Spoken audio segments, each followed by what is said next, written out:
Good evening, Wagwan. My name is Legend, and I am here for this episode of Rasta Kitchen. Today we're going to make traditional Jamaican cocoa bread. In order to make the cocoa bread, we're using a secret family recipe, so we're not going to show you a lot of the behind the scenes details. But what we do need is flour, we need sugar, we need yeast.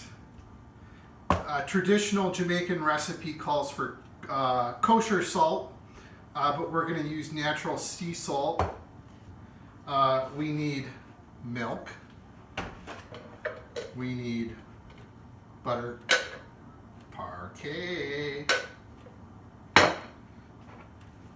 some organic refined coconut oil.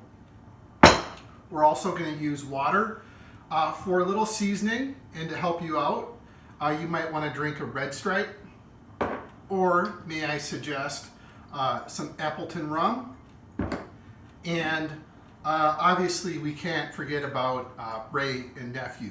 So thank you very much, and we're going to do a little step-by-step so you too can have cocoa bread.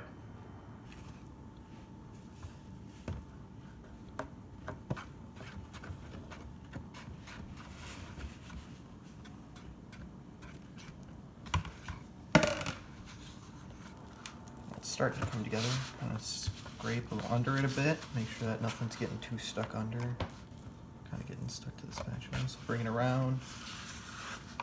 Over the top. Around.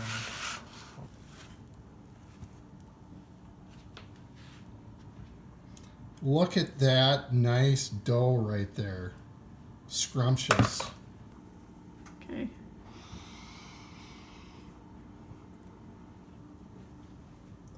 So really what you need to do then, and I know that we haven't done a really good job of making a good video, but you make 10 smaller dough balls out of your big dough ball.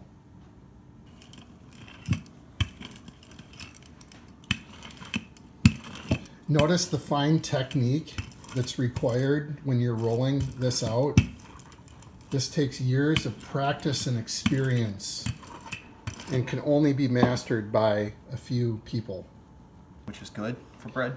So one of the important things to remember is to roll the bread out, because bread does not like to be mashed down. It's a gluten thing, I guess, or at least that's what I've been told. The experts have... So look at that.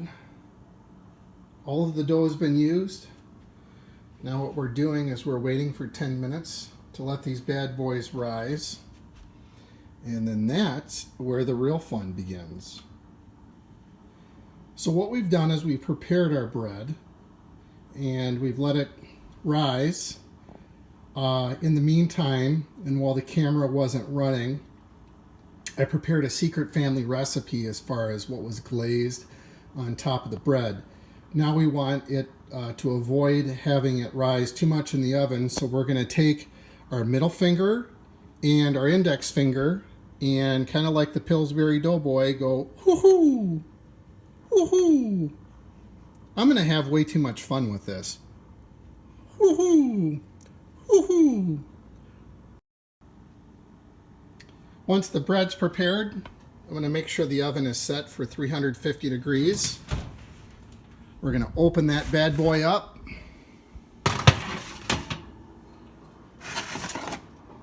Gonna slide them on in there, and then we set the timer for 20 minutes. So one of the most important things that you need to remember when cooking traditional Jamaican cocoa bread is that you need to set the timer. Otherwise, you're going to be stuck on island time. But I tell you, I think it looks pretty good. I'm going to eat one and let you know what I think.